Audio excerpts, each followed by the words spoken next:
pandemic is over. If you notice, no one's wearing masks. Everybody seems to be in pretty good shape. We're going to continue this work, and you'll hear more from the administration on this, getting us out of that acute emergency phase where the U.S. government is buying the vaccines, buying the treatments, buying the diagnostic tests. We need to get out of that business over the long run. You're going to see the commercialization of almost all of these products. Corporations are people, my friend. So we just move them into the regular healthcare system. Even though you'll find the vulnerable they'll fall by the wayside, they'll get infected, they'll get hospitalized, and some will die. It's not going to be the tsunami of cases that we've seen. Folks, there's a lot of people still struggling because since we ended the pandemic, be very blunt, since I ended the pandemic. We have all longed for this moment when we can get back to some sense of normalcy. Corporate profits have doubled. You know what? If you want Donald Trump to win, then say that. Otherwise, I'm speaking.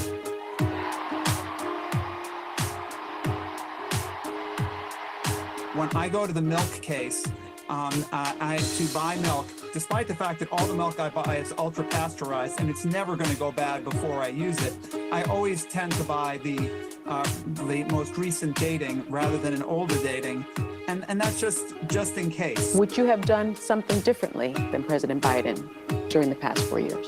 You may even get tired of winning and just say, please, please, it's too much winning. We can't take it anymore. Mr. President, it's too much. And I'll say, no, it isn't. We have to keep winning. We have to win more. Race for Impact? Do you stand by what you said in your book, encouraging people to try psychedelics? I don't think people should be taking advice, medical advice from me. The golden age of America begins right now. race for impact.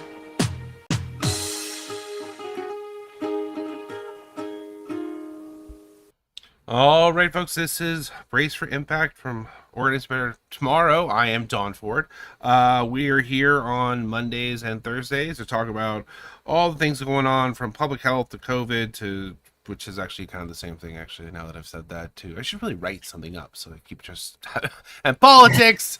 We're covering a lot of politics. I think when you think about, like, from a COVID-conscious perspective, right, I feel like you're talking about how the effects of a pandemic, an ongoing pandemic, no less, the effects it has on everything that's happening around us. And there are some things that are definitely affected by how COVID is affecting people, like their brains, their chemistry, all this sort of stuff. But there are some things that are just happening because people are evil, which can be made worse by the effects of COVID. And we'll just, try to help explain that while cutting through pretty much. God, it feels like everything is... Remember when they used to say the left-wing media? And it feels like every single thing is owned by a right-wing oligarch. Now, like, every single thing. But Because it is. Thank you, Terry. Yes, it does seem that way. It does seem they went on a bit of a buying spree. They're like, we can just buy it? Awesome. A lot of the big left-wing guys also got out of the game, and they're like, kids took over, and they don't care. So they're like, a lot of people are the tent poles of the left-wing media. That said, if you do like what we're doing and you want to support small media, you can either give us a follow at the BFI show. I only repost the show there. You can go to the reposts, and you can always track where the show is day to day. Or if you really like what we're doing, you can make a contribution, and you can find those links on my link tree, again, on my personal page where this is coming from. So we have been covering the Cyclospora. Apparently, you can't trust the lettuce. And apparently it looks like that is at normal levels. So we're still having Cyclospora. It's still happening, but we're talking like 5 or 10 cases at a time. I think it's an important lesson to understand that this stuff is always around. We hear about E. coli. There was the salmonella thing with the huge recall. Eggs. Yeah, jalapenos. Eggs, right, the eggs. That was also in that. That was actually a brand. That was the first brand of anything that's been in the recalls that I do buy. We had to check. There's listeria floating around too. Yeah, I was reading about that. And again, you're like... Tomato soup from Walmart. What? What kind of soup? Tomato soup from Walmart. I've been making some good Really? Jersey tomato soup at home here, but don't get your tomato soup from Walmart. I don't get anything from Walmart. Yeah.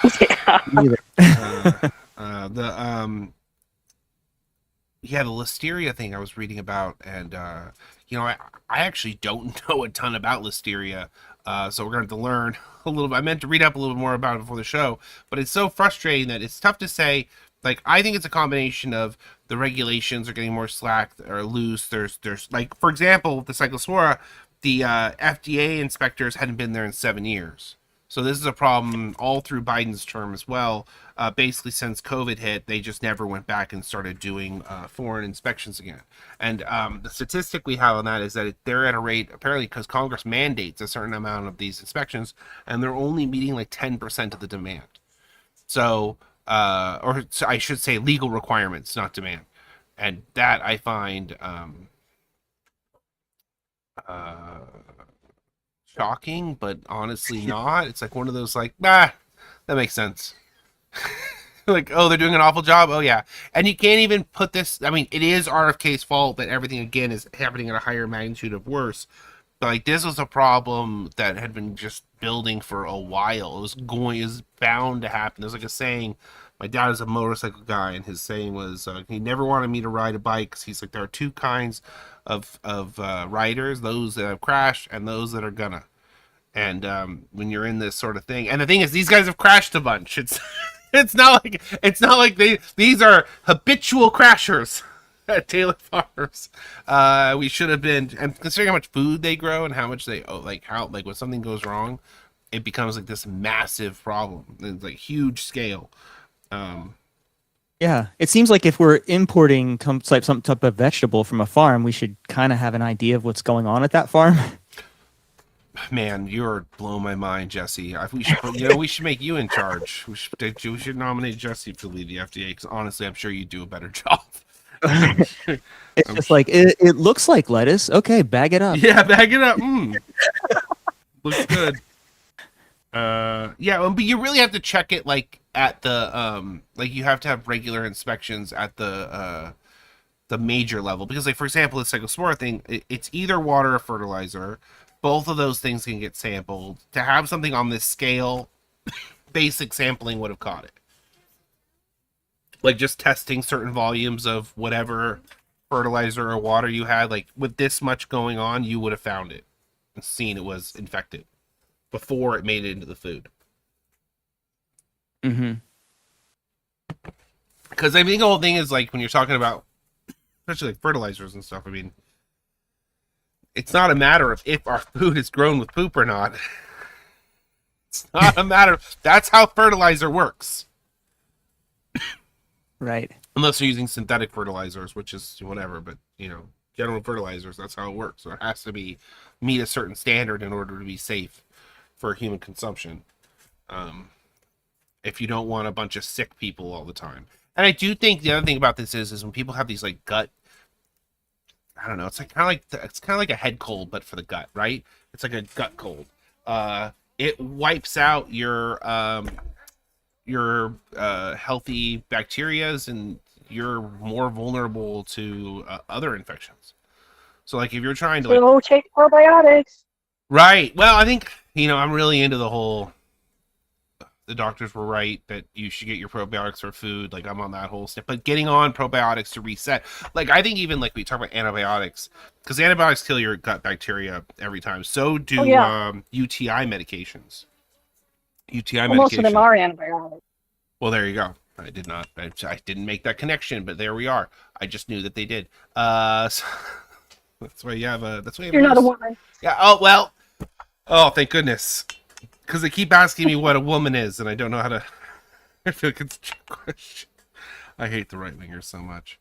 Yeah, I know. It's point is that these are things we don't think about that can wipe out your gut bacteria. But if you have bad gut bacteria, and then switch into probiotics, which are kind of like more aggressive than normal, so they'll. I mean, I don't know how to explain this in a way that sounds like a scientist, but they'll beat out the bad bacteria to grow there first, but they're transient. They don't stay. So you need to like boost with that, and then eat the foods with the good probiotics, and that's kind of like how you rebuild. People always say you got to rebuild your gut health, and like No, we can't eat vegetables. yeah, but I wouldn't go for. I mean, for probiotics, I would go with more like cultured or not cultured, Fermented. Yogurt, fermented. kefir, Yeah, kombucha. Yeah. Kimchi. kimchi. Only thing about kimchi though, apparently it has a crazy amount of salt. So if you have like I low believe it. sodium kimchi, like there's a whole thing about Koreans have this huge hypertension heart issue because there's so much salt in kimchi. I don't know if that's real or not, but that was something. I eat a ton of it. I bet you do, you healthy nut. Love kimchi. Yeah, I know. It's good. No notes. You can always, if you make it at home, you can make it less salty. I mean, that's just, So, but any of the fermented stuff, I think what was the one that people talk about that's I want to look into more personally is fermented nattokinase, because it is supposed to help with the fiber microclots, so people deal with long COVID, but you have to like ferment it yourself, and the texture is really an acquired taste. But if you like it, I always wanted to look at like with the probiotic qualities of that, because it might be like good crossover to help with Which one? Fermented nattokinase, the stuff people are using Does it for have a name? What's that? Natto. Natto. Natto. Natto. Yeah, but is there a name for the fermented stuff or no? I think it's just fermented. I think we just call it that. I'm not sure. It's fermented soybeans. It's called there you go. natto. Yeah, there you go. Yeah, but people who I've talked to, a couple of people, a lot of people when they get it in like a pill or something like that, it doesn't do anything for them. But the people who say they have benefits are people who ferment it themselves, like the night before they eat it or whatever. I don't really know a ton about the process. It's worth looking into for yourself. I'm not here to tell people how to do it. I'm just saying that I've talked to people who do it or have done it, and they were the people who speak about having the most benefit from it. And it could be a crossover of probiotics from the fermentation. It's the same thing as you were talking about before, like getting it from the food versus from a supplement. The nattokinase is the supplement, but natto itself is just the fermented soybeans. Okay, that makes sense. Yeah, that checks out. Yeah. So If you're gonna start, the black ones are the I found that to be the best tasting. And even It's if you're the not most subtle. Even if you're not concerned about COVID clots or whatever, this is a good, like, if you're into like health food stuff. So looking at you, Jesse. Sounds good. Yeah, it's like gooey. It looks like it has like spider webs on it. Like it's one of those things. Like I eat cottage cheese with pineapple in it. They actually sell it in the store, and like my wife's like, that looks like you're eating vomit. So it's just like, and I'm like, it's the best thing ever. And I just eat it with I put salt and pepper on it and just eat it right out. You can eat half the thing in a sitting, and it's like a good, just sort of like, it's also, I don't know, maybe it's bullshit, but the pineapple's good for your muscles after a workout, and the cottage cheese isn't the best protein, but it's just, I like it. It's just one of those things. My wife wouldn't be caught dead eating it. Yeah. So yeah, food regulations matter. Who leads the FDA matters. These inspections have been a problem for a while. I imagine it's getting worse, and then you have the fertilizer issue with the Strait. But don't worry, Trump is just going to declare the Strait of Hormuz American territory, and that's going to solve apparently all of our problems. That'll fix it. Yeah. Perfect. The territory of the U.S. after we defeat Iran, is what he said. Didn't we already? We're just on the verge of doing. I thought we just did defeat Iran. I thought, didn't we? Oh, you caught that little tail end of the thing. I feel like he's had defeated Iran a couple of times a day, a few days. He's like, in one conversation, he's like, we defeated them. Well, their army's still mostly untouched. Oh, their army's completely wiped out. In the same breath. Not even. He told the world that we won on March 11th. He took with Operation Epstein Fury. He said Fury. we won. Oh, did everyone see that? The soldiers writing in the dust on I did see that. I did. Yeah. They don't seem too happy. They wrote that. They're not. I would say morale is an issue in the military right now. Yeah. They wrote that Operation Epstein Fury. Yeah. That was one of the catchphrases. Yeah. Along with be a good goy and do what I saw Israel tells you to do. Ooh. Yeah. Yeah, getting rough. it seems like morale might need some work. We used to have like shows like what was it called? The morale boosting stuff they used to do in World War II. They'd bring famous people out and do shows for them. Captain America. USO. Yeah, Right. yeah, sure, USO. Like they do, like bring out some cute girls and extra food, and everyone would get a recharge and meet Marilyn Monroe or something. Right. Nope. Now they just send them out for over 250 days and let them fend for themselves. I cannot believe the people who are like, you knew what you were getting into. It should be longer. Stop being whiners. People are evil. I can't even That's the believe. same thing that they told nurses that when COVID was at its height and killing people right and left. Well, that's what you signed up for. No, we fucking didn't. No one signed up for that. No one signed up for that. That was not in the. That was not on the part of the sign up process. And neither was this stuff. Yeah, no, absolutely not. We were reporting on it. Some soldiers did actually make it off of the boat. The ones that were trying to commit suicide on the USS Abraham Lincoln, right? They, some of them did make it off the boat and had to be rescued from the water. Like made it actually into the water. Yeah, they weren't just like, we were kind of not sure. That actually got him off. That actually got him off the ship, though, right? So they didn't have to go back. They just put him back on the ship, I think. Oh damn! No, didn't they didn't leave him? Didn't out he there. get a dishonorable discharge? Probably. I mean, That's the 19-year-old who joined up at 17. Maybe with no other choice in life. Maybe I don't know if it moved that fast. Well, that's what we've got now. You know, we've got an economic draft. Right. Yeah. Exactly. Yeah. Trump was one of the people who said that they weren't there long enough. I don't know if everybody saw that. I did. Yeah. He just doesn't have a great concept of, I don't know, anything required to make a human. Anybody else? Yeah, he has no else. theory of mind for anybody else. It's all just him. I'm not even sure he's doing that great on himself right now. Like it seems like it's just getting worse. And the problem is that's everyone else's problem, because what they've been talking about is we got this from Marjorie Taylor Greene, so we'll see if this is a legitimate, but they're talking about the word nuclear keeps coming up in the Iran meetings, and we're going to do a whole section of Iran. We do when Jesse does, if you're new to the show, Jesse does a whole beat on what's been going on there, and it's amazing how much happens every couple of days between shows. It really is. It really is wild. Like, I mean, it's such a testament of like, could they screw this up more? And every day it's yes. Every day. Can they screw this up more? Yes, they can. Yes, they can say something stupider and dumber. And now they're talking about like tactical nukes and all this sort of stuff. And the whole thing is because, Israel keeps telling Trump that Iran is trying to kill him, and then there's no evidence of that. But that's just pushing. I don't believe for a minute Iran would try to kill Trump because he's their best weapon. Yeah. They're actually strategic. He's not. Very. He just reacts and does things. Like, so it feels they like actually operate under, you can kind of see there's a strategy to what the stuff that they do. And once a nuke gets used again, there are a lot of people, like, everything's been an escalation war, and like this could easily turn into like the all-out nuclear war that we've been. And then there's up over there in Korea, we've got issues too, as far as that. In Pakistan.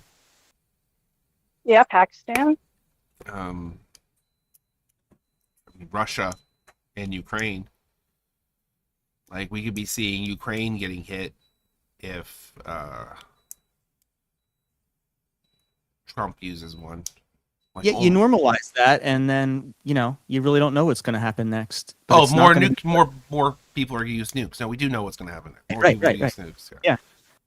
We can start like go on Kashi and gamble on which one we think will be first. But other than that, which I mean is unconscionable and evil, but I mean, apparently you still need money, and they're like, oh yeah, we're having a nuclear apocalypse. You still have to go to work though. Right. Yeah, This no, is what you It's killing me, man. Everything is so crazy and so bad, and we have to go to work like it's normal. Really hard to do. Yeah.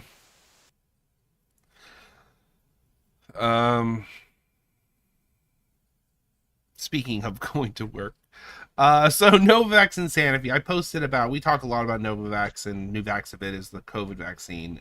We really involved with the approval. It's hard to explain how much effort we put into that product's approval because we've done like nothing on it since since it was done. We haven't had to do like anything, so it seems like what are you talking about?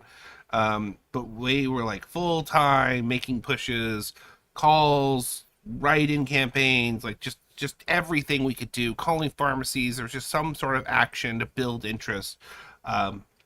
And so finally, Novavax seems like it was hitting some walls. We had even talked about they really should license the product out. They should be licensing Matrix M out to other companies because it stands to be such an amazing product and how it can improve vaccines. Like I feel like there's a real fight going on right now over do we improve vaccines through mRNA or do we improve vaccines through adjuvants and antigen improvements? And the money wants mRNA. The science supports antigen and adjuvant improvements. The mRNA is really good for treatments and things like that. Not so good. This whole flu vaccine thing, we'll talk about this in a second. But with Novavax, the Nuvaxovid product and Matrix M got licensed by Sanofi, and they had their head of COVID vaccines leave the job. We think it was the person who left the job. Biff found somebody who was leaving and left the void. We think that. So they have been hiring for a marketing job for head of COVID vaccines for over a month already, and they have that actually open. And it doesn't seem like I, having worked in every single rollout of this product from the outside, but helped with every step of the regulatory process and being through all the stuff, I just feel like they're setting themselves up for like disaster. Like they're setting themselves up for, and it'll be like a slow moving disaster because their expectations are very low. So they won't even like realize how much money they'd be leaving on the table by not like prioritizing the things that are going to help push this product. It sounds weird because like clearly I don't work for them because here's a job. I don't have it. But it kind of is whoever does get this role is somebody we're going to have to deal with, is somebody we're going to have to talk to, it's someone we're going to have to explain things to, it's somebody who's going to be setting the tone for advertisements and campaigns and all the stuff around it, whether or not we get, pediatric rollout. Like this person can either be like someone who really, really helps us, or it can be someone who really, really hurts us. Because right now we need rollout in other countries. We need pediatric access. We need people to understand why this is better and for what reason. And right now, the thing that's sort of funny about it is like the experience that I have working on the product and doing all this stuff doesn't really translate. Even though I'm like a marketing, I have this huge marketing background, surprise, like fourth generation. Like I grew up in an advertising campaign. My grandpa's, that was his dad's. So like fourth generation, like we were in marketing and advertising since it was just neon signs. It wasn't even called marketing and advertising. As a matter of fact, if you've ever been to Runyon Canyon in Los Angeles, I don't know, Jesse, if you've ever been there. If you go to Runyon Canyon, at the very top, there's this leftover concrete and rebar thing sticking out of the ground, and that was a neon sign that my family had put up. They wrote about them in a book that came out a little bit ago. So it was my dad, my grandfather's dad. I get it mixed up. But when it doesn't really translate, like having like this huge amount of experience and working on those things, it doesn't really translate to what they want, because they were looking at they want somebody who has a degree in any capacity and 10 years of experience with handling vaccines. And I feel like that 10 years of experience is like getting, like having it open to be whoever for whatever, they don't care what it actually is fascinating, because that seems kind of important. But the other one is the if you are going to prioritize, as a 40, I'm 40, coming 45, holy shit. As a 45-year-old, being like, what did you do in your late teens and early 20s is the key important factor on whether or not your experience translates. I don't know. As an adult, it seems kind of silly. It seems like a weird And choice. marketing old school vaccines isn't really great transferable experience for this vaccine because it's really got something different. That was my next point. Yes, exactly right. Yeah, you have this product that breaks the mold on old vaccines, and so you want somebody with the experience of old vaccines to come in. So I am very leery that they're just going to hire somebody they're all the same. This one has less AE, and that's it. You know what I mean? Like, it has certainly been the case that Sanofi throughout the process doesn't seem to know what it's got. No, I met with Sanofi. I had a meeting with them a year ago, and I can tell you with 100% certainty that they do not know what they have. The person that I was talking to at the time, it was a couple of people in marketing, and I was trying to explain how we had already gotten the product approved and all the things we had done, because they had only seen like our campaign for that stage of the process. They hadn't seen the like multi-year process leading up to it. So they didn't realize that we've been doing it since 2022, you know, and so they thought we'd just done it that year, and they were impressed with that, and they were kind of, to be honest, they seemed kind of like scared by what I was saying, that it could do all these things, and I was questioning, and it's not that they were against it, like the marketing people were confused. The science people were like, yes, this is right, thank you for saying this. The science people agreed with me. The marketing people did not understand it, and that's the whole problem, is that you have to hire someone that isn't in that status quo kind of thinking, right? Because that thinking is the exact mold that doesn't speak to this product's benefits. And if you're trying to get it in like pediatric populations, right, then there's like no incentive, because it's not a better, are they going to understand IgG4 and why we need to switch? No, exactly. And then also this person's going to be overseeing the entire Matrix M expansion,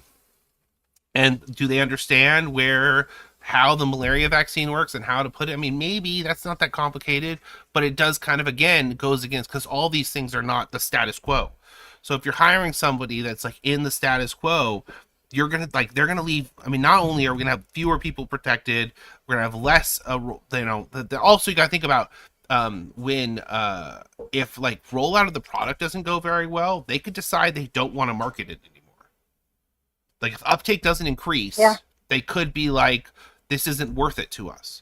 So when you think about like, right? So people may look at this like, oh, Don, you're kind of making a big deal out of nothing. Well, no, this could really decide if we have this 2, 3, 4 years from now, even 2 or 3 years. Like they've invested heavily, but they might decide to make their money back on Matrix M rather than this other thing.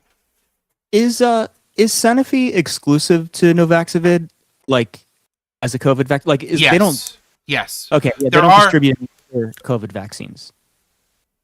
I don't think so. I don't know. In the lineup, in the job explanation, they didn't really have. They did have some mRNA stuff for the people in the job above that job, but that was a really old listing when that job got filled.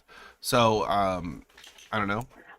Yeah. But they're pretty much on the thing that like you need to hire somebody who thinks this product is better, and the person with 10 years of experience in vaccines is not going to think that. You know, even if they say it, they're not going to understand it, because the status quo is they're all the same. If they go talk to somebody, like the amount of research you have to do and the open mind you have to have, and if that person existed, they would have had them on the first week the job was open. You know, so. And then that person actually having sort of like a marketing kind of background also is unlikely. Yeah, right. You need this like really peak science understanding like and a really good. Yeah, it really is like two people. But you really need it to be one person, because they have to make decisions on both ends.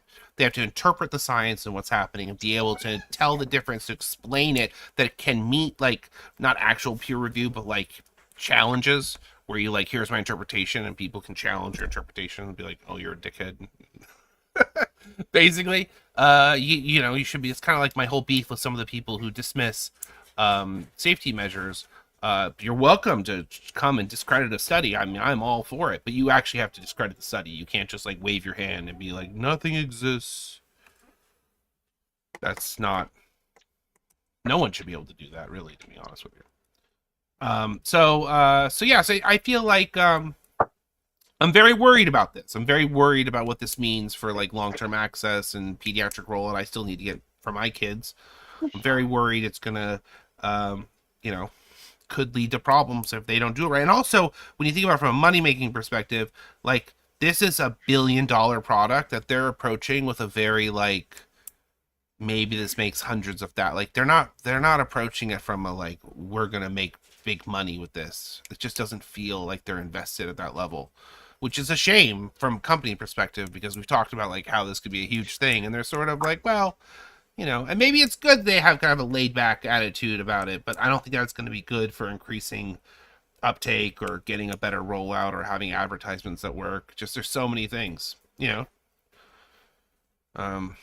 And the person's going to be responsible for like their COVID safety materials.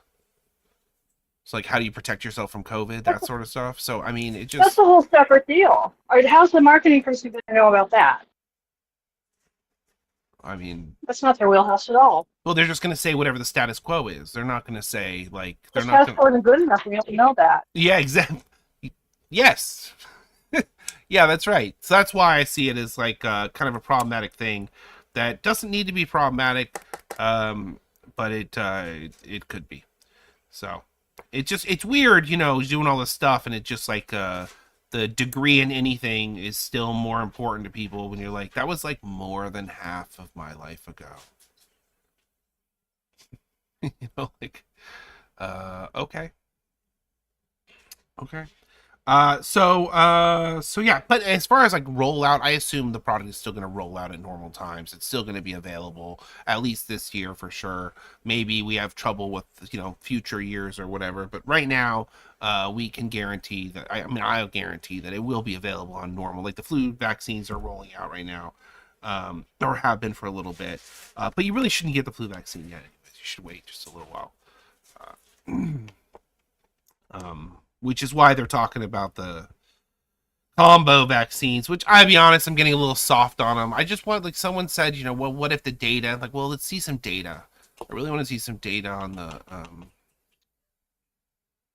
on if they work the same as a booster, like as for COVID, And- like then who cares? You're talking about the Novavax combo flu, right? Yeah. Yeah. The That you're Novavax. getting off on? Yeah. Okay. Yeah. I'm kind of being a little more open-minded to it. I'm just very worried that like, it's not going to have the same, like, because again, the status quo is they're all the same and the response expectation is not that high, but there's a potential for this really high response. And I feel like we're constantly kneecapping, to use a violent term, we're constantly kneecapping it so that it's like knocked down on one knee and we're not reaching for like what it can actually do. And so I get worried that, you know, when you get these other products that are like amalgamations of, because in the past, the crossover stuff hasn't worked as well. Like the bivalence and the other stuff, they haven't had as equal of a response. But now, looking at the bivalent data, they might find that bivalent data perfectly acceptable because the bar is so low for protective qualities for it to be like a success that that, you know, you just kind of like you're lowering the bar of effectiveness for for convenience. And I feel like that's just kind of like more to that. They don't care about that effectiveness. They don't care about really protecting people to the maximum capability. You know what I mean? They're more like, well, what is the like accepted status quo norm that business is happy with so that they can still profit off the long-term chronic illness that's created. Which is, again, you know, we're learning more and more, and I've been saying, we've been, you know, saying this for years on this show, that like persistence is driving a lot more disease than we think. And the reason we know that is because early on, with when Novavax was first rolled out and everyone had mostly had like a simple base of variants, you would see people with like complex symptoms of all types just vanish after multiple Nuvaxovid. You would see we took those examples to the government, and that's how we got the 2-month access. So the 2-month access you get for COVID vaccines is in part, so it's for 2 reasons, so that you can always get a new priming series, and then so that you can get, you know, for long COVID to try to treat persistence, because it's basically each vaccine increases the range of your antibodies. It worked a lot better when everyone had only had a few variants. Now they're like multiple vaccines and multiple variants and multiple, it's a little more complicated. Not that more complicated, but, and it will only get more complicated. But this immune range increase, this boosting, is a very, when you look at the chart, it's actually pretty easy to understand. There's a couple ways to look at it, but, it's shrinking, range, like fewer folds between it, and then or increasing the breadth of your antibodies. You can look at it either way, shrinking or growing, depending on if you're looking at it from the perspective of the antibodies or the actual variants. But point is that we saw all kinds of weird chronic illnesses clear up in all kinds of people, and some of them weren't related to COVID. Some were things that people had beforehand. And so the theory is that since the Matrix M is a separate thing in the vaccine, it's not like they're combined, and it boosts pre-existing COVID antibodies, and we know it's the Matrix M doing it. It would suggest that Matrix M might be boosting pre-existing antibodies, helping their immune system fight persistent pathogens that were close to their original antibodies but outside of the range. So the idea behind persistence, and I feel like I didn't plan to talk about, the idea is that the virus and pathogens are constantly mutating, and your immune system triggers against the initial interaction. So whatever virus stays close enough to that initial thing will get wiped out, and any virus or bacteria or whatever that go further outside of the antibody range, your immune system can't see them anymore, and that becomes persistent. And so your immune system, maybe it's trying to fight it, maybe it's not, but usually that thing that we think is the immune system trying to fight it is more likely infected cells, because the infected cells dump out the same cytokines that we measure when we say it's like overactive cells. It's the same data set. There's no way to tell the difference between the two, as far as I understand. I mean, if someone wants to correct me on that, I'd be thrilled to hear a correction. But most studies don't have a way to distinguish between the two. So it's just it's up to your interpretation, like your philosophy on the science. And you never assume someone's philosophy is good. I read the wildest quote the other day. Terry, you're going to love this. The guy who originally did a cross-species heart used an orangutan heart, and it was successful. And they asked him if he did that because they were the most evolutionarily similar. And he looked that reporter in the face and said, "I don't believe in evolution." What? In 1982. Oh, God, you Yeah, well, 1982 was or 85 or somewhere in there. But this had his Wikipedia page dedicated to it. It was the guy who did the first orangutan heart. And so you assume that they made that decision on the basis of using the evolutionary chain, and they're going to be similar and the evolutionary wise. And he's like, "What? No, I had a spare orangutan." Like a transplant? So if you think these guys are like brilliant geniuses and know everything, there you go. Yeah, there's cross-species organ heart transplant. Okay, yes, okay. And he didn't believe in evolution. Yeah, they were like, "Oh, that's so smart because they're evolutionarily similar," and he's like, "The evolution isn't real." Oh God.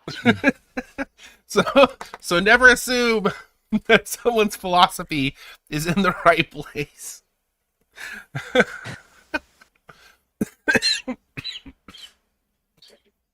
I swallowed my coffee. Involved in science, it seems sort of diametrically opposed to not. I don't know. Think that, but there's a lot of religious people in science.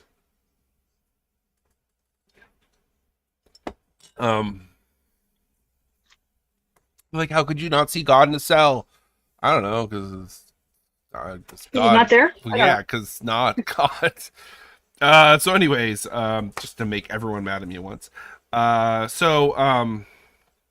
were we saying? So we're never assume. So when you look at all these studies and like what they're doing, they don't have a good way to measure the difference between these two things. So they look the same, and that's basically how persistence works. So when we were dealing with, sorry to go way back, I actually remembered what I was talking about this time.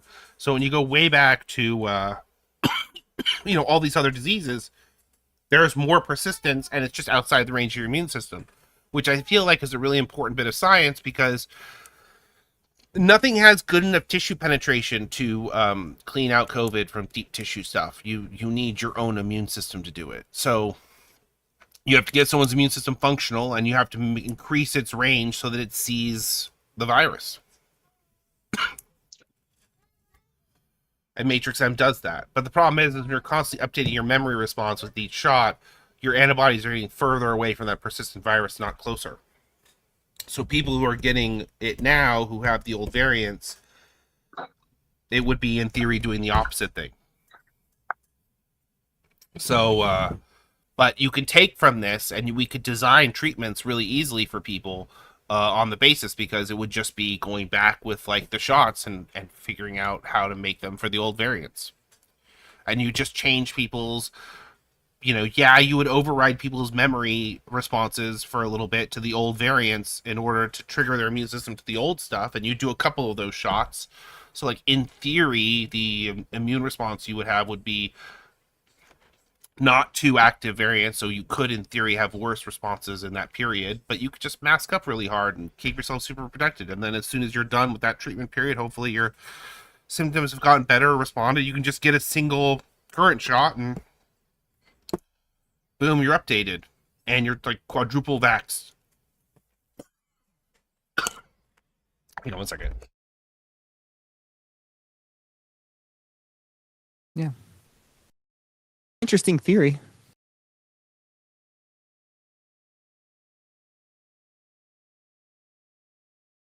That's the thing. It's not just a theory, because we did it, and we went to the government and got regulatory changes on the basis that people should be able to access it for this purposes.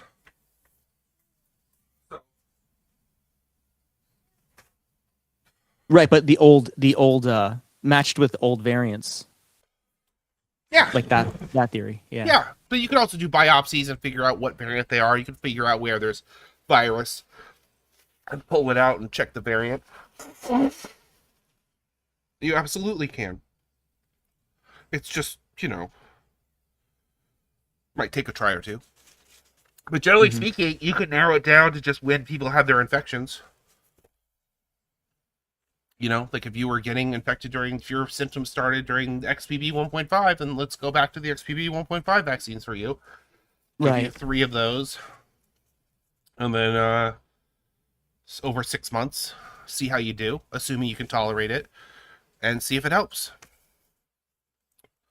Because you're increasing the range of antibodies for something that's close to the infection variant. I mean, it's really surprisingly simple. And then people, I think, hear me explain it, and they're like, that sounds too simple. And you're like, why don't all these people? Because everyone is, we were talking about this in pre-call, everything is a grift. Like, when you have, like, good conclusive stuff, even people who are talking about, like people need certain things to be a mystery. Like, if the expert on something is, like, their whole life is searching for an answer, they don't ever want to find the answer unless that answer leads directly to them getting, like, a claim. Like, there has to be a payout, and that's just like 99% of people on the internet.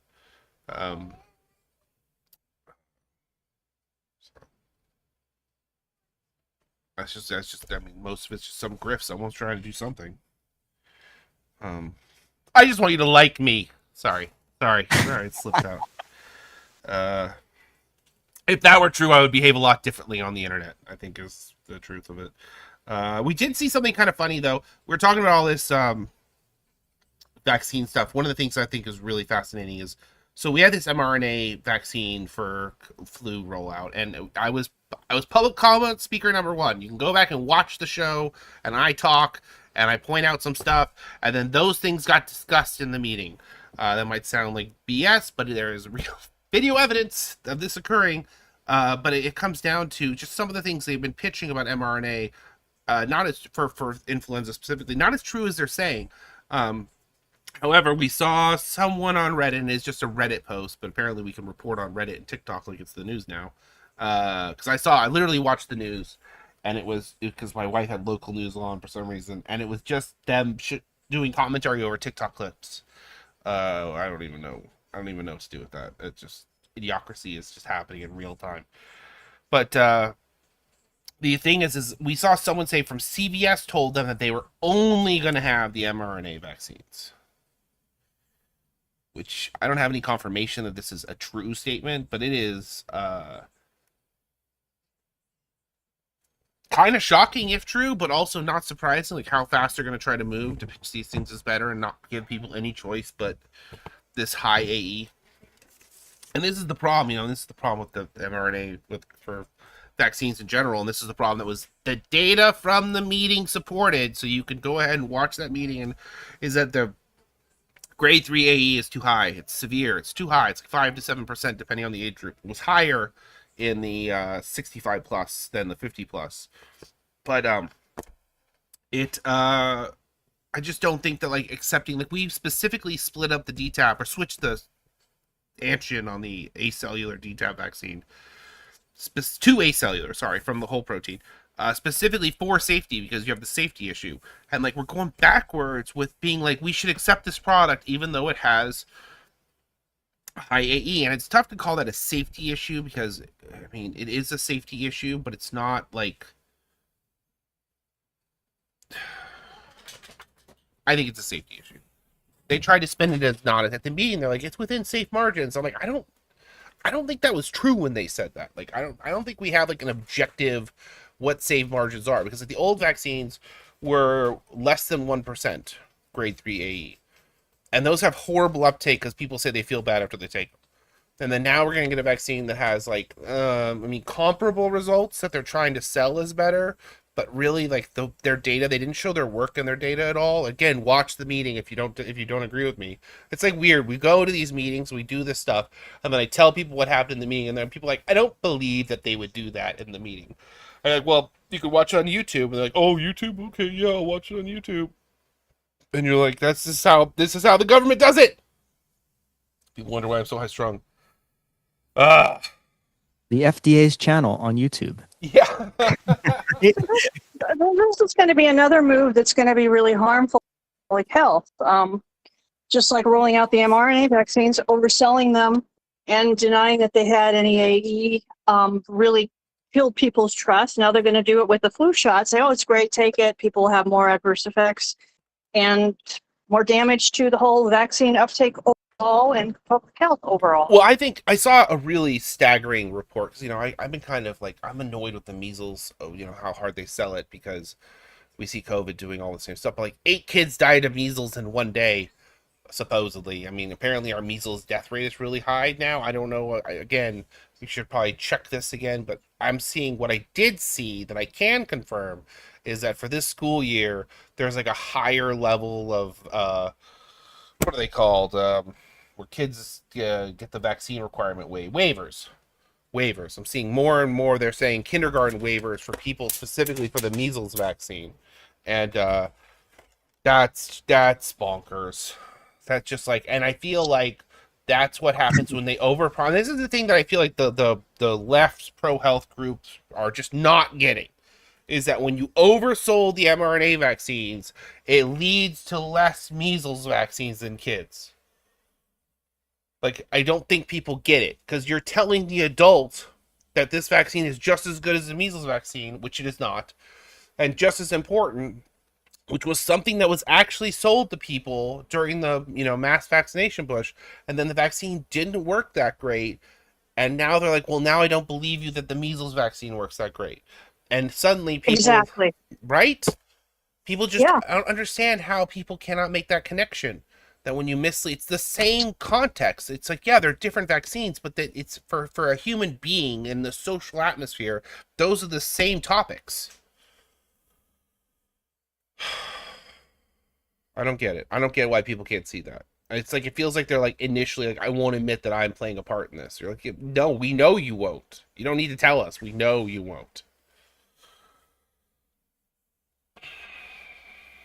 It's kind of like my beef with people giving like some people have convinced, and we always talk about this show, but without naming names, some people have convinced people in the COVID conscious community of their like expertise, and that's fine. Everyone can have their own expertise if it's legit, but they don't do a great job with that in the first place. But they've used that trust that they get from that to convince people that nasal sprays, nasal irrigation, anything that might, block infection as a secondary step on top of respirators and all this other shit that we talk about, not in lieu of. For some people it'll be in lieu of, but for many people it won't. It's just an extra layer of protection. He's convinced everybody that these things don't work. And it really bothers me because you're telling the people who are, trying to protect themselves the most, right? The people who are like in the zero COVID community trying to avoid it completely, you're giving them advice that is only going to lead to them seeing an infection of some type. And people will be like, well, no, they're masking it, but they're not professionals in professional settings. They're people out in the world working 8-hour jobs in the real world, dealing with real shit.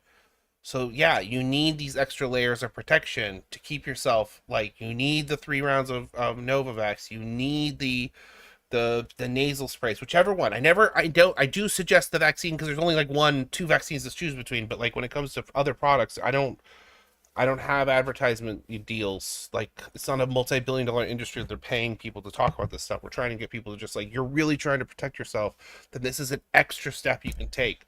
And I feel like convincing people that that extra step is not real is no different than convincing people that vaccines don't work. Like, I don't think there's any difference. And so it really ticks me off how people, like, will talk about it. And I've had this happen numerous times in conversations about this particular person, that when I explain what is happening, they don't even see the problem that they've been convinced of something that doesn't work because they're so convinced it doesn't work. They're so convinced it doesn't work that they can't even process that they were told something doesn't work that does work. Like, I have to explain, and then after a while, because he uses the trust you give him to say this stuff doesn't work when there is a ton of science. And like, I talk to people, what's really interesting is people will say, you know, I put together some information because he says these things don't work, but I have all this data I'm looking at that shows it does work. I don't understand why I was going to get this and bring this to his attention. And like, yeah, we've done that. We've done that because people need perpetual problems. They don't need, like, we're in a place with COVID. And this is an actual point I did want to talk about, was that we were discussing, and Biff had to dip out, but he is really good at tracking things. And he's a really smart guy who unfortunately gets called AI sometimes by the same person. It's very rude. But he was unaware that we changed how we measure excess deaths at a certain point, where we integrated the pandemic era deaths into our overall count, so that you could no longer say this is our pre-pandemic levels, because now it was integrated. And so when you look at excess deaths, it no longer shows you like a number you can track to get an idea of something is relative. Like, when you look at it as a single data set, it is not a single data set. It is multiple data sets with different types of measurements all stitched together. And there's someone who I haven't seen. There is someone who put together a chart on when the data management changed, like in wastewater, for example, and that changes the outcome. Like, when the management, the equations by which we derive our data points from changes, it's no longer a data. So you can't look at wastewater of the whole pandemic and say this is an accurate data set. It's actually multiple data sets stitched together. So you cannot infer safety risk from one to the next because it no longer tabulates information in a consistent manner. So it seems like this stuff is really helpful, but in reality it's very misleading. Not only that, it's not like people have extra like safety measures, like, oh, COVID's really high, what extra safety measure are you going to push? Well, the only person who's trying to tell you an extra safety measure is literally using nasal sprays or nasal irrigation or using any of those types of stuff. That is the only extra step left over for everyone. So we're kind of at this point where it's like everywhere around us all the time, we're always at a high enough baseline that it's never like really you're not at risk in some capacity. And you have to calculate that risk and handle it as best you can as an individual. But this idea that like where the chart goes or how many cases there are is going to change anything you're doing is fantasy. It's all just screwing up your cortisol, which makes you more vulnerable to infection, by the way. Heads up on that. There are studies on it. So like people who are like really worried about this stuff and like following these people who are sharing this information, it's like, yeah, it's not useful. It's just not, it shouldn't change anything you're doing. And it's not a consistent data set. So, and I believe they changed wastewater again. I think they changed wastewater. I was reading something about it. It was just complicated. I forgot to bring it up during pre-call. We'll talk about it on Thursday. but they're changing how wastewater is measured again. So it's just not. And also, like, the guys who monitor like variants, they've never found anything that turned out to be anything, because no one knows what any of it means. I don't know what it means. Nobody does. There is one study that got put together where they tried to navigate how all the different types of combinations of proteins, how they all epitopes, how they all work together, and like depending on which ones were combined, it made a more dangerous variant in different ways. It was a very interesting study, but it's very hard to push anything useful out of that because we don't understand how the inner workings of it all combine. Like, we just don't understand this stuff. No one does. And I'm not saying like because I don't. I mean, literally, no one does. Sure, it'd be cool if someone did, though. That would be neat. You just kind of got to assume that like everything is kind of like and I've referred to COVID this time. When you think about it, it's like a belt sander. So it's just like wearing people down from the inside, and you can see it all around you. I just think the people who are like going through it are less open to seeing it because it's happening to them. Like, people who have never had it, are much more open to being like, oh no, I've totally noticed. Everyone's dying. And you're like, oh yeah. Oh yeah, Hayden Panettiere died, but I think they're saying that looks like a drug overdose. But that was kind of surprising. She was young. Yeah, very young. Very young. Kind of seemed like she was getting her shit together too. But she was hanging out with her abusive on again, off again, so he's gonna be investigated, I'm sure. Random. Well, I mean, I gotta say though, speaking of death, because we're kind of on this excess deaths to this death, I wish Mitch McConnell had the decency to announce his death finally. I'll give Lindsey Graham this. He had the decency just to admit he died. There's a small chance McConnell is alive, but there's a 0% chance that he is that's him in those videos or the photos. Like, those are 100% AI, because he didn't look that good before he went into the hospital. So I don't see how he's going to look that good when he comes out of the hospital. Like, that's not how hospitals work. Yeah. But I expect his staff. Here's my bet. I bet we announce his death whenever it's too late to not pay the staffers for their final check. Like, whenever, like, it might be like the week of the election, or the week of the sign-ins, or like the week after, like whichever, because they're gonna stop getting paid when the new Congress comes, right? No matter what. So I bet they announce his death as soon as it's too late to not pay them for the last paycheck.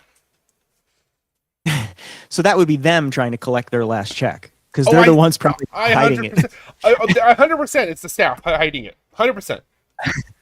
They make like $200,000 a pop a year. Like, I guarantee in this climate, and they already knew they were leaving their job in January, so it doesn't really change anything for them. So I absolutely, yeah. I mean, and again, most McConnell thing ever, because McConnell ran down the clock very famously on the Supreme Court. Yeah. And gave us, created an artificial time limit. Yeah, exactly. And we would have had two good things happen if that hadn't been the case. We would not have had Kavanaugh, and we would not have Merrick Garland as Attorney Do-Nothing General. Oh, he was the worst. He'd be much better as the worst in the Supreme Court, because he would not be the worst in the Supreme Court. There would be men much worse. I mean, we got plenty worse. Yeah, no, I feel like that would have been. Well, we would still have a conservative court right now, but it would be one less. It'd be much closer. Not that conservative. And we wouldn't have like the bro with the beers on there. Oh, he cried that he loves beer. He cried that he loves beer. I never knew the term boofing before him. Wow. You remember that? No, I didn't. Thanks for reminding me. It came up during his confirmation hearing. Yeah, I remember that now. I'm not going to say what it is. People can look it up. Yeah, I'll leave that link blue. Thank you, buddy. Yeah, for sure. Oh boy, yeah. What was it? If we're gonna, okay, so like the governor, the governor, Andy Bashir, right? That's the governor of Tennessee. He says that he has heard nothing from McConnell personally or his team, and I'm wondering if he's tried a Ouija board. So I'm thinking we're gonna have to do like an episode of Beetlejuice to get through. Yeah, seance. We'll all chant around a crystal ball. I'll get him out. I'll get one out of storage. I got a bunch of crystal balls in storage. That is not a joke. I actually have a wonderful crystal ball collection. True story. I had so many I used to give them away. Ouija boards? No, crystal balls. But I do have a really nice Ouija board. I have a William Fold Ouija board from the before they sold to Parker Brothers.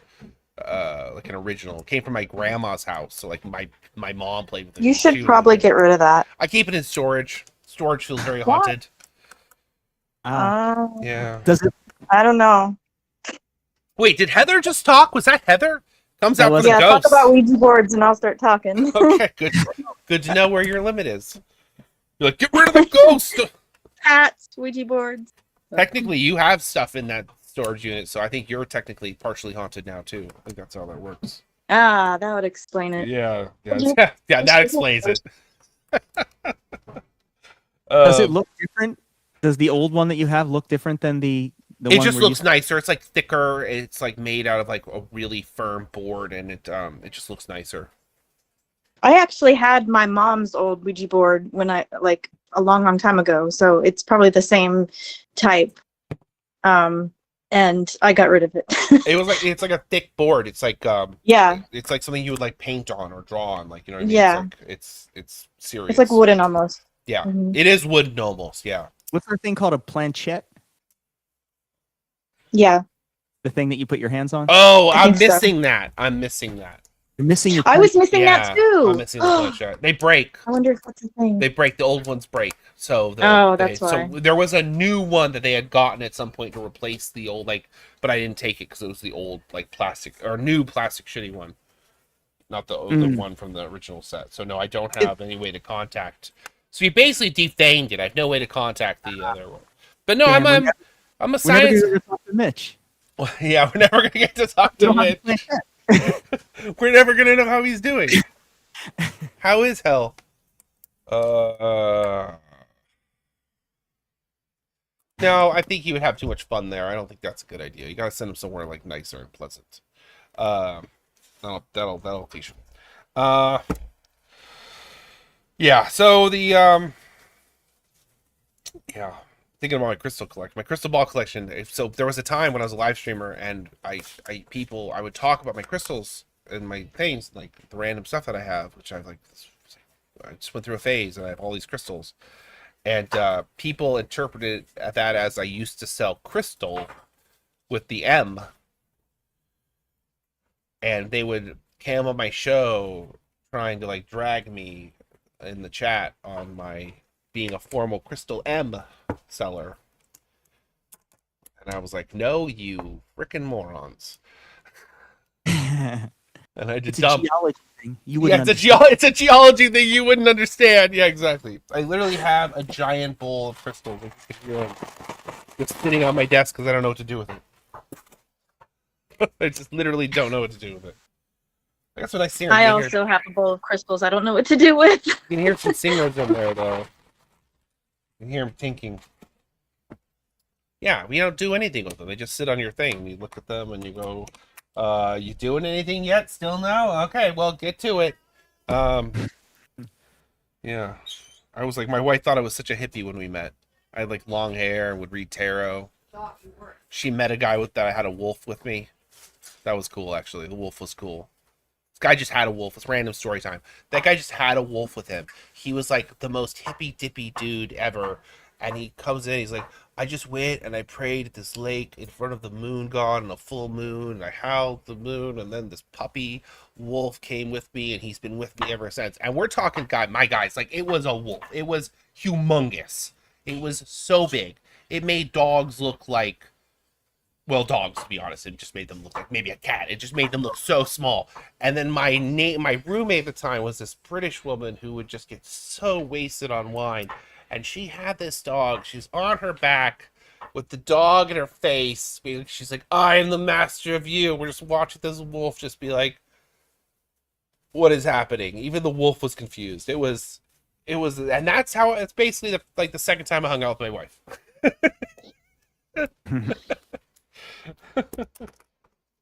So, yeah, Sam was there too. Yeah, that was actually when she brought her best friend to meet me for the first time when we were still hanging out, and there was the wolf.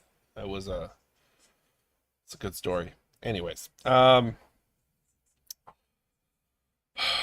know, it'd be a good story to not have a bunch of bad articles about how the progressive movement is over when we don't win every single race in the elections tomorrow, because we have more primary elections coming up. Specifically, Florida is the one that a lot of people are looking at. There are a couple of big primary races. I'm still on the Elijah Manning. Like, he's been getting a lot of attention. I don't know if he's the favorite person in that district. I'm not sure exactly what to call it, but I just know Debbie Wasserman-Schultz is the least favorite person in like the country. So I hate her. Yeah, and she's a carpetbagger. That's not her district. She got gerrymandered out, so she came over there.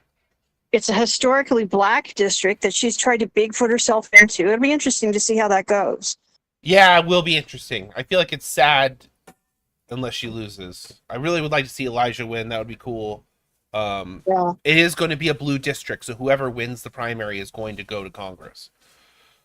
And Elijah's like a gay Jewish dude. Like, he converted to Judaism at some point. I had no idea. I didn't know he's gay either. I just found this out. Yeah, no idea. He's quite the. He converted to Judaism. Yeah. Well, I would assume. I know black Jews that were born black.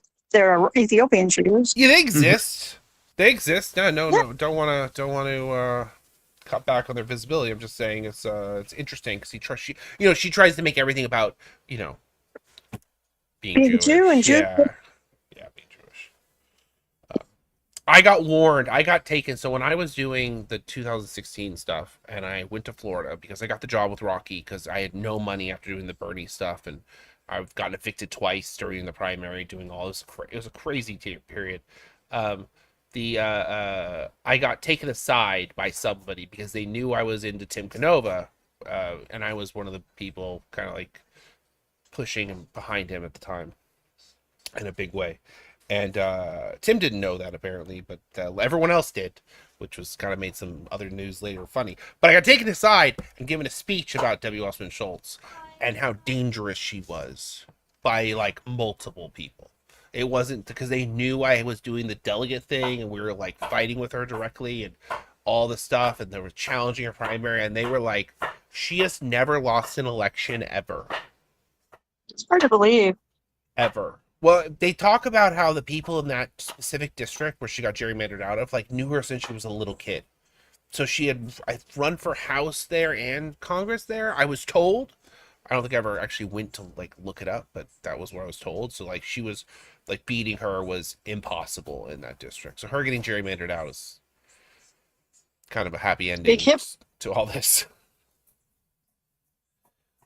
She's responsible. Like I think like some people will think, oh, you just don't like this Jewish, proud Jewish one. I'm like, she's responsible for Trump. She's the reason we didn't get Bernie for 2 years. Yeah, she's absolutely. Yeah. You betcha. Yeah, and she's probably proud of that too. That's the other thing. Mm-hmm. So that's one race. The other. Yeah, there's another one. Nixon, who I keep saying it's Moskowitz. What is his name? He has a Polish. Oh, Jared Moskowitz and Larkin, Oliver Larkin, who's awesome.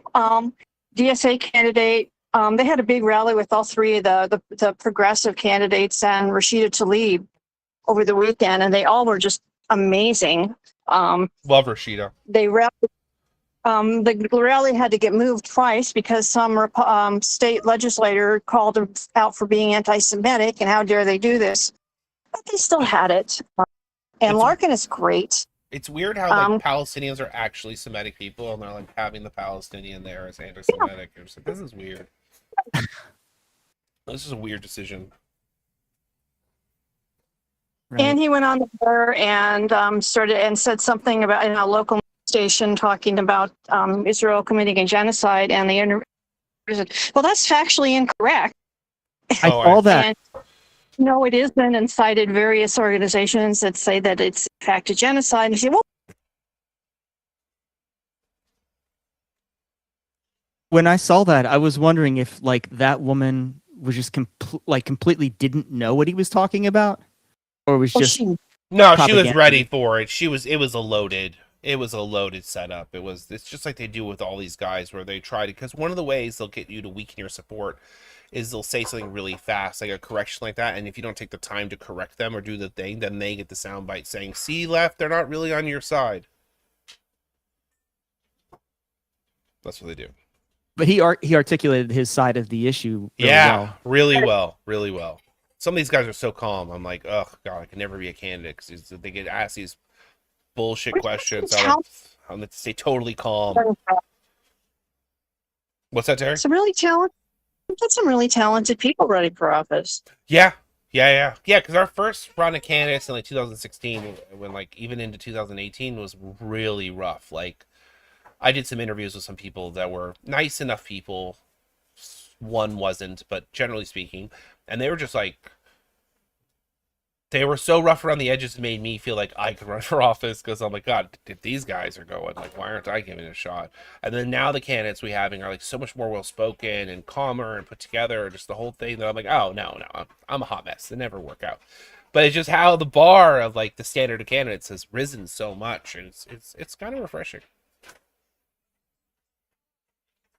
It is. Oh, and then I mentioned that Hakeem Jeffries did come out saying he does not support Medicare for all. Well, yeah, he just said it wasn't legislation he was signing on to or whatever. He had a funny way of saying it. Where that was his He said first... he never co-sponsored that legislation. Right. Yeah. We know. Yeah, we know. And they kept pushing him. Well, would you sign it if it, would you vote for it if it came up for a vote? And he really wouldn't. He kept on repeating, I never co-sponsored that legislation. Well, it's kind of frustrating because, I hate being on the whole Israel thing, but when you think about how much like people like him are controlled by, he just is a mouthpiece for the government, and we've seen him do it so many times. That you can't help but feel that like not having healthcare is in the best interests of them, because it keeps our military going. You know what I mean? Like our military, well, if you need healthcare, you should join the military. And so it's kind of like they need things to be bad for us so that the worst parts of the deal keep moving. And we joke about the American government doing that for years. So I think saying that this is happening now for the interests of, I mean, don't ask me, ask the soldiers who wrote those phrasing on the aircraft wing. I don't know if you guys saw that picture going around. I know Jesse saw it. Yeah. So. BB's cucks. Ooh. Okay. Well, there's that. That was one of the phrases. It got kind of intense. Operation Fury. Yeah. What was that there? Operation Epstein Fury. Yep. Yeah, written right on it. So that's You're aware of what's going on. Yeah. And you need that sort of like, you need things to kind of be bad for Americans to kind of keep our military going so that they can be used like I feel like all the worst parts of our government have now been co-opted for somehow a worse government. But did you see the posters? So Netanyahu is running for re-election, and he put up election posters with Mamdani next to like the Ayatollah and a bunch of other like hardcore Islamists. Like I was like, how is that on the same level? Like the guy who fixes potholes. Right. With the Ayatollah and I don't know. I didn't recognize the two other guys, but I heard somebody say who they were. It's the leader of Hamas and the leader of Hezbollah. Oh, there you go. That makes sense. That seems like something they would do. That totally. I could have just guessed. And Mamdani. Like and which Mamdani. one? Yeah. Doesn't really fit One in this. of these is not like the other one. One of these is not like the other one. Yeah. But that must be playing. That must be playing in Israel. Like if he's doing it. Well, to the most extreme groups, I imagine it is. It's just, that's kind of who he's reaching out to. That's who he's built his coalition out of. That's why we have Ben Gvir doing Ben Gvir stuff. Yeah. Did you see his latest video, Ben Gavir? I didn't see the video, but I heard what he was talking about because I can't actually look at his stupid face. I get him and Randy Fine confused too easily. They're very similar. Yeah, he said we should be killing 30 to 40 of them a night. They're not even people. That seems like a lot. Going into Gaza, he's talking about going into Gaza and killing 30 to 40 people a night. They're really ruining the whole they're not running concentration camps conversation for themselves. I mean, it seems like. Yeah, I don't know how people still debate whether they're doing a genocide or not. Like, because they're part of the genocide. See, that's the whole thing, right? It's why they say silence is complicity, because you all you have to do is say nothing, and you are allowing the powers that be to be the powers that be. It's like I saw a really great TikTok, because apparently we're allowed to report on TikToks now, where somebody was just like, if you didn't vote in the primary, you don't get to complain about who the candidate is. You don't get to, say like you abdicated that right when you didn't participate. So it kind of just sort of like, I think that's one thing I love about what's happening right now, participation. Like all the people who I was arguing with that we should be focusing on taking over the party and like a year ago are all like, oh my God, this is kind of working right now. So, I feel like there's been a big pivot, and hopefully like young people, especially online, are going to talk about how important it is to vote in primaries and back to getting, because remember when it used to be like Rock the Vote and MTV, but getting kids out in elections. Yeah. And then that was for general elections, not primaries. So It was, so now we have more of like a primary push, and I do feel like I helped start that. So I feel very proud to see that it's actually kind of like growing fruit, right? Like it's like they say, avocado tree takes 10 years to grow fruit, and I feel like making the push with Bernie in 2016 and the superdelegates and all the things that the different candidate stuff that I did, and even with AOC, I mean, she turned out to be somewhat imperfect, but the style of campaigning that I got her to take on, because she was not doing that before I got to her, is now picked up because of Mondani. Mondani picked up that, and they relate to Mondani, and that's fine. It's DSA saying that doesn't, I mean, it is what I was doing. I'll write a book about it later on. You know what I mean? I don't need like people to pat me on the back for it. Yeah, primaries are the most important elections that we have. It's the real democracy. Like that's actually, yeah. Well, I don't know if it's the real democracy, but I definitely think it's when your vote has the most value.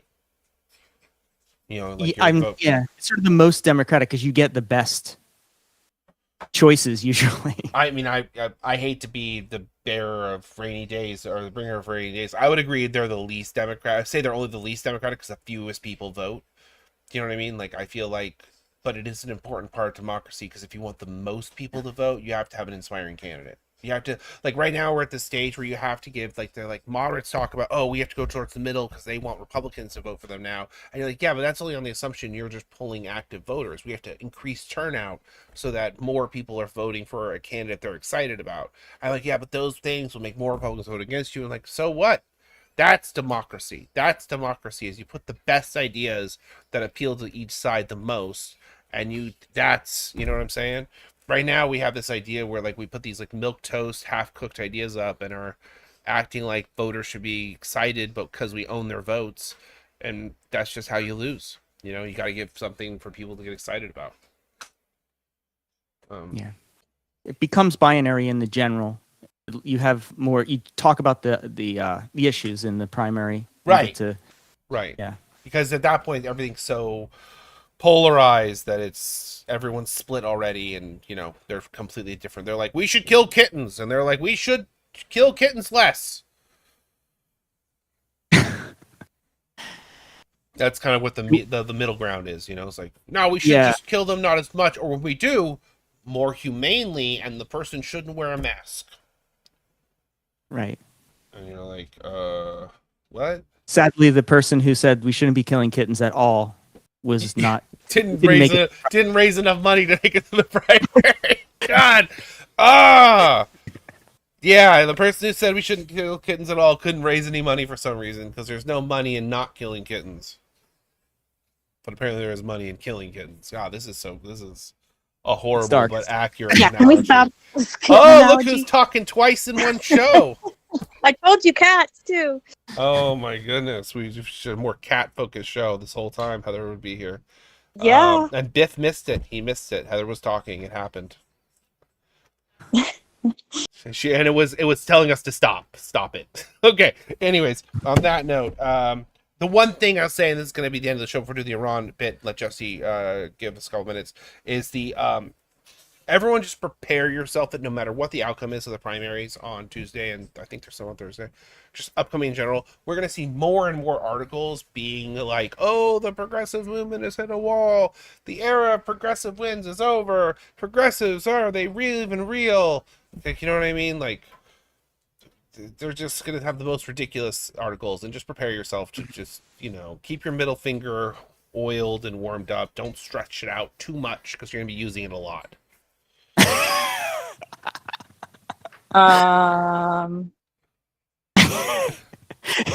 I like that. For flipping people off, Heather. I don't know what you were thinking. You have to keep it lubricated so that it goes up and down. Like not like for that type of. No, we're not going to be. I mean, I guess you could do that. I mean, that's really up to your prerogative. But I would say it's for just giving people the middle finger. But now that I've heard what I said, I can see why people might have gotten confused. It's still not any worse than that. What was the headline? Where is that thing? It was. Tossing the. Yeah, so Americans are tossing salad in unprecedented numbers. I mean, they're not wrong. Right. And technically, you can't get Cyclospora that way from each other. It takes a couple weeks. Gross. Gross. All right, now let's, from one shitty subject to another. What's up with Iran?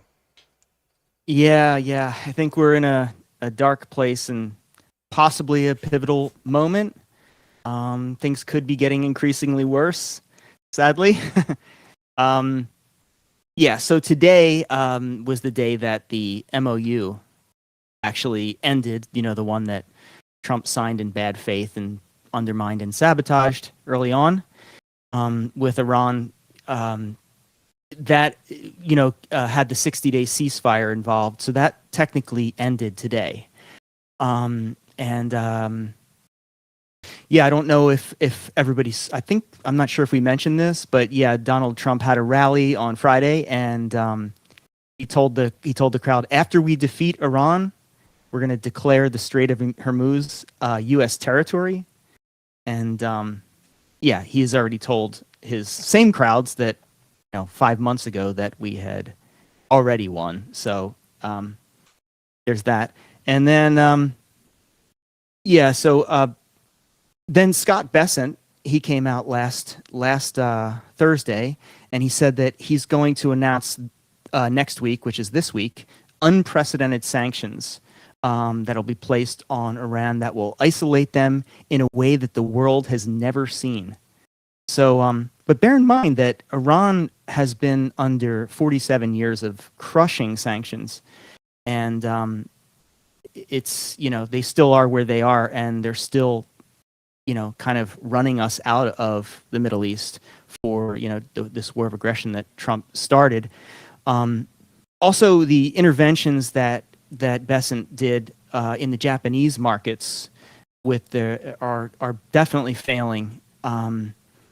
Their bond yields are rising. Ours are rising. Gold today became more trusted as a reserve than U.S. currency for the first time. So the golden age of America is now. I missed that. Did you? I missed that. Actually, since you referenced the opening theme song, I hope people know that we're saying those things like ironically. Like, I hope people don't think that those people all represent the positions of the show. I feel like it's supposed to be like an ironic comment about how our leaders are failing us while saying they're succeeding, and what success actually looks like. And then that ridiculous statement about the milk, which probably just leaves everyone super confused. But these are a lot of the things that we're bracing for impact over. Over because we've been doing the show now since 2023. It's 2026, so 23, 24, 25, 26. Somehow that's 4 years. So we've been doing this for 4 years, and it's through 2 administrations, and all these different things, and watching the pandemic be fake ended. I think the hardest thing I have about watching the fake pandemic be fake ended is having one of the architects of the fake ending of the pandemic self declared people being like one of the like key long COVID researchers who everyone is looking for solutions, when he is literally the person who screwed them over in the first place. I can't with that. Because a lot of people got infected and long COVID after he told everyone like persistence wasn't an issue and we can wrap it up and make it look good. And he says, "Oh, it's put in such a tough corner. You did it. You could have walked out of the room. You wanted the prestige." That man, I swear to God, I keep saying, if he didn't have long COVID, we would be seeing him pop up on like trail cams, like anywhere there's a camera, we would just see his face like it's haunted. Anyways, you were talking about Iran. Please. Yeah. So, so right after that comment at Trump's rally, where he said that after we defeat them, we're going to declare the Strait of Hormuz U.S. territory. The Iranian army commander not only came out and said he's going to break Trump's legs. He also said that he's also said that they're offering $30,000 reward for any Iranian who kills or captures an American soldier and hands them over to Iranian forces. And the senior Iranian IRGC commander. Yeah. They're putting bounties on American soldiers, and then the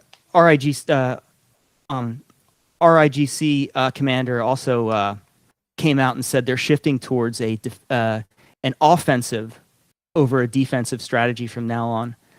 And then Trump this morning, he said Iran should come out and put up the white flag of surrender. Oh boy, yeah. Right? Right. And then if Oman gets in the way of opening the strait, he'll bomb the shit out of them. That makes sense. Remember he said this before? Yeah, he's just bombing everybody.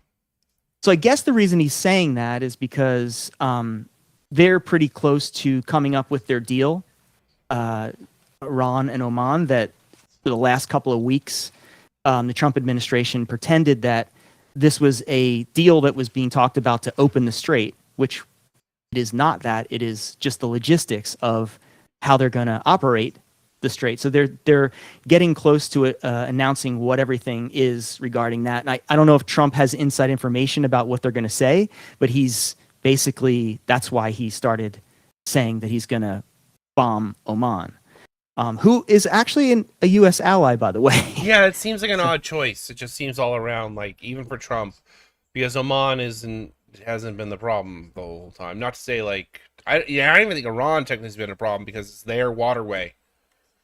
Right. Like, it's their the passable section. You can see it on the maps.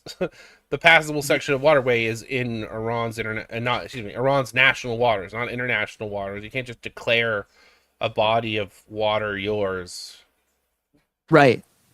Like, we don't have the ability to maintain control of it, because you actually have to start like shooting ships, which Iran is doing apparently, and we are not. So it's one of these, like, eventually you have to shoot the ships that aren't going through, and Iran has legal precedent to shoot those ships, and America does not.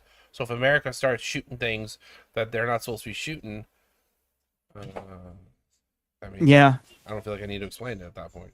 Right. The other weird thing about the Oman thing is that Oman, if you remember, the foreign minister of Oman was the actual mediator in the nuclear talks. I probably said it wrong. You did. Nuclear talks nuclear. that were going on before February 28th when Trump attacked in the middle of those talks. He's the guy who came to the U.S. and tried to talk to J.D. Vance and went on Face the Nation and explained the deal that we were about to get from out of Iran was possibly going to be even better than the JCPOA. Didn't we blow them up at that point or something? We didn't blow up the guy from Oman, but we blew up the Iranian negotiators then around that time. Or Israel did. I think that was the Palestinian? Wasn't that the Hamas negotiators? I don't know. They do this kind of thing, but this is when Trump started the actual war on February okay. 20th. Yeah, okay. Well, I feel like either way, I feel like it's just Trump is completely unhinged. I don't even know if Yeah. he like did a 25th Amendment, it would stop him. Like I have no idea what it's 25th Amendment, right? That's the one that brings the president out. Yeah. I But the don't even administration I don't have to even do. know if he would follow it or what would happen. Like he would actually have to get convicted by the Senate, which I mean, we'll Right. see what happens with Congress this time around because honestly, I have no idea what's going to happen in Congress or the Senate. Like there could be some major change, especially since there's going to be Medicare cuts and food stamp cuts, which I think the food stamp cuts have hit, but just hit just now. The Medicare cuts are coming, and then there's the Part D cuts that are coming. And so all these people are going to be walking to the voting booth very unhappy with Republican leadership. So I don't really know what the hell they're thinking. That's why they're like, we need to steal this election. And I'm like, They're no, Yeah, you're they're past that. besides losing all that, they're going to be walking to the election with higher prices on a lot of things because inflation's going to start from. I mean, the first thing that's going to be diesel prices keep going up. They're going up a lot faster than gas prices, and we use diesel for tractors to farm. We use it to deliver food. We use it to deliver everything. So inflation's is going to come as a result of this war of aggression that he started. So, even if this just ends tomorrow, but yeah, Iran is talking about being more offensive, and they could start to strike first as opposed to as a response to things. And then we sort of brought this up earlier, the Marjorie Taylor Greene tweet about somebody that leaked to her in the administration. She has some source that Trump is considering using a nuclear weapon. So things are not really looking good. Oh yeah, wow, look at that. Oh yeah, I got the diesel chart out. Okay. About diesel going up? Yeah, I'm looking at it. It's a huge jump in 2026, just enormous. And we haven't seen anything like this since the beginning of the Russian-Ukraine invasion. It's still not as high, but man, at the rate it's going. And then I don't know how old this is too. This might not be. Oh, it's only March 10th. Holy shit. Okay, so where are diesel prices right now? Hang on. The oil that comes out of the strait is a higher percentage of the sour crude, which is used to make diesel, and the sweet crude that we have here is more for gasoline. Oh shit. So it's disproportionate that way. And the same thing with the strategic reserves. Oh shit. Okay. So just for perspective, the diesel price today is $5.44 a gallon. That's the average price. $7 in California. Okay, so the peak of the Ukraine war was just over $5 a gallon in 2022-23. So we're already over or equal to what was considered like the highest point in the cost of diesel. This is just the beginning. I mean, hang on, I'm trying to get a longer chart. Hang on, let me get a longer chart. This is also true for jet fuel. Yeah, that makes sense. Same scenario. They use the sour crude to make jet fuel. So you're going to start to see those prices for flying go way up too. Wow. Yeah, all these charts aren't covering the most recent increase. You have to extrapolate using the actual price of diesel today comparative to the charts. And all the charts that I'm finding that are like long-term, multi-year, it's like this is a huge jump in price. And if it continues going up, which I assume it's going to, like that's going to be really bad. It is. The strategic reserve they just used another 5 million barrels from it. So I think we're down to 293 or something now in the strategic reserve, which still sounds like a lot, but there is a limit there. And we don't know what happens after we reach that limit. And I think there's a congressional, there has to be. I feel like there's a congressional limit that they're just not allowed to go past draining these strategic petroleum reserves. Yeah, but Trump that hasn't up. given a shit about that. They just like Right. they did the thing over the White House renovations, and they're like, they were explicitly told they don't have approval from Congress, and they went on the radio and were like, we feel that we have approval from Congress to do this. And you're like, you don't. We told you you don't. And they're like, yeah, but we're gonna say we do. Yeah. So Yeah, he does what he wants. And then deals. They just. okay, here's a long. Oh my god. Oh wow. Okay, that's bad. What'd you see? Oh, just long-term diesel prices, like how much diesel is, when you think in relation to inflation. Because for a long time, and we do need to wrap up the show, but for a long time, diesel was the primary driver of inflation. Mm-hmm. So when we used to, and they decoupled from each other, I don't know. It makes sense. Probably around the time the deal with Obama and Iran happened, it was probably around the time they decoupled, now that I think about it. So inflation increased at a steady rate, even though oil prices were stagnant. Mm-hmm. And that was really the pivot. Because back then they used to blame oil prices because they'd be all over the place. But now we're going to go back to like inflation. Because inflation, everyone thinks about inflation related to how much money we're distributing. It has nothing to do with it. Totally unrelated. Could be related, but is not related. But what happens, the cost of oil directly makes things more expensive, and if this continues at this rate, we're going to start seeing a lot of problems. We're going to start, it's like basically it becomes a tariff. Fuel prices become a tariff. And the Houthis keep on hitting Saudi facilities that were going through the Bab el-Mandeb side, so that's adding to this. Right. Everyone's attacking everyone at this point. I mean, and even if this ends tomorrow, we have no idea how damaged all of these facilities are throughout the Gulf. It's not like if this all ended and everything was like, rainbows tomorrow, like, like it's just going to start to be 20 million barrels of oil or 20 million barrels of oil per day coming through there. That's what the old status quo was. It's not gonna just turn around on a dime. It's going to take a really long time. So if it gets worse, I mean, that's worse. So, yeah, I hate to be such a downer, but no, it's okay. It really, yeah, it looks. I kept saying the Trump Great Depression. It seems like that is we're heading for it.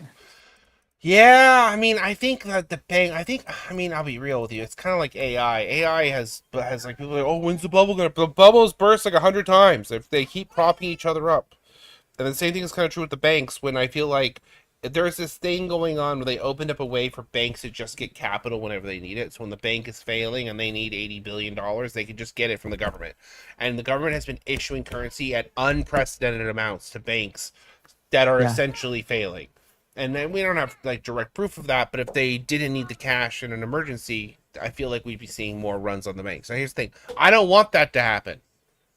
That would be bad. I mean, part of me is, the anarchist deep inside of me is like, oh, let it burn. But a lot of people can get hurt. The people who we're trying to protect the most, like, whenever you talk about like revolution, it means violent revolution, and that means the people with disabilities and chronic illnesses, those are the people who are going to lose first.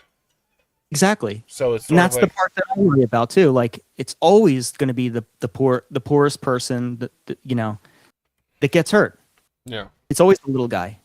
Yeah. So that's I don't know. Anyways, we should wrap on that. I think it's bleak out there. We really talked about doing like an uplifting story of the day, and we forgot today. I don't have anything. McConnell might be dead. That's pretty exciting still. Other than that, I don't really. McConnell and what's his face in one like year is crazy. McConnell and Lindsey Graham. Lindsey Graham. Yeah. How will Grindr carry on is what I'm wondering. Lindsey Graham was really a shocker. That was like a surprise. 30%. Yeah, he liked a shocker. Anyways. Yeah. No, the people say you shouldn't be happy about other people's deaths and be quiet. Be quiet. Yeah. So I think that's it. Watch out for the primaries. If you're not doing like a phone banking, try to look for one. It's a good thing to do. It's kind of late in the game, but calling people on election day is actually helpful. So if you want to participate in phone banks tomorrow or you're thinking about it, please consider it. Keep protecting yourself. The world is stupid. Everyone's just getting stupider. And even like the experts we're leaning on, they don't like. I had somebody explain, so like, who's the expert you should go listen to? If you don't like this person, how they break things down, who should you go talk to? And I'm like, I don't have a real answer for that. Because I don't want to be like, me, obviously me, because that doesn't seem like the answer. But I feel like at the same time, no one's really doing a good job. And if somebody was doing a good job, they'd be out there doing a good job. And so I feel like if they're not, then that's sort of the thing. You can't assume just because someone is saying something you like to hear or see that person is like has all their philosophy in a line. Like they might be good. Like if you like this particular person for his charts, and follow him for his charts, but you can't go asking him for like every detail that he's giving bad advice to people about other things, and that's a problem. If I was doing that, like how much have people accused me of being like, oh, you didn't say sterilizing right? And I'm like, no, can and will really changes that sentence. Also, there's a study going around that the MMR vaccine, which does not make it imperfect, it's just the nature of how vaccines function. You can still transmit measles after you're fully vaccinated with the MMR, and it's very rare, but you can do it and never have symptoms, so you're asymptomatic and not have long-term effects. Well, maybe you have long-term effects, I mean, it's possible. But generally speaking, like no vaccine is going to completely, perfectly block infection because you can't have the components of the vaccine that fight the pathogen interact with the pathogen unless you are infected first. It's just whether or not you are able to slow disease progression.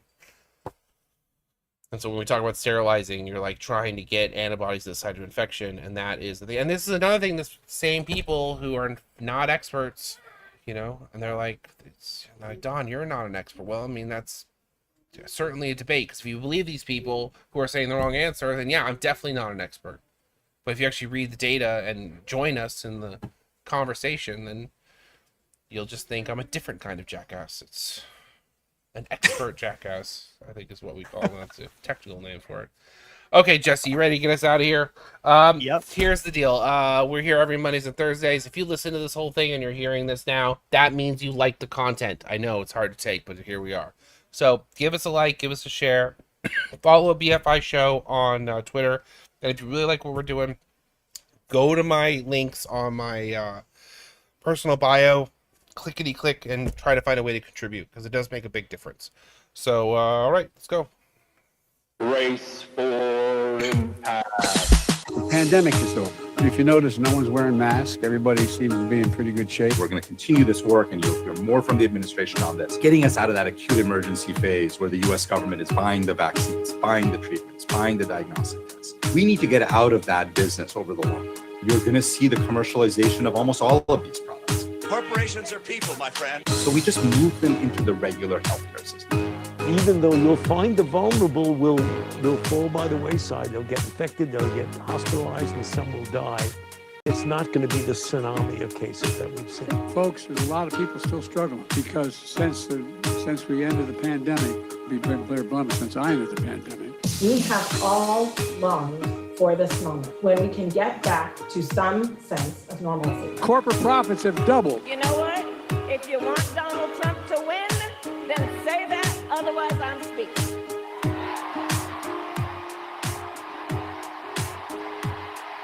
When I go to the milk case, to buy milk, despite the fact that all the milk I buy is ultra pasteurized and it's never going to go bad before I use it, I always tend to buy the most recent dating rather than an older dating, and that's just in case. Would you have done something differently than President Biden during the past 4 years? You may even get tired of winning and just say, please, please, it's too much winning. We can't take it anymore. Mr. President, it's too much. And I'll say, no, it isn't. We have to keep winning. We have to win more. Race for Impact. Do you stand by what you said in your book, encouraging people to try psychedelics? I don't think people should be taking advice, medical advice from me. The golden age of America begins right now. Race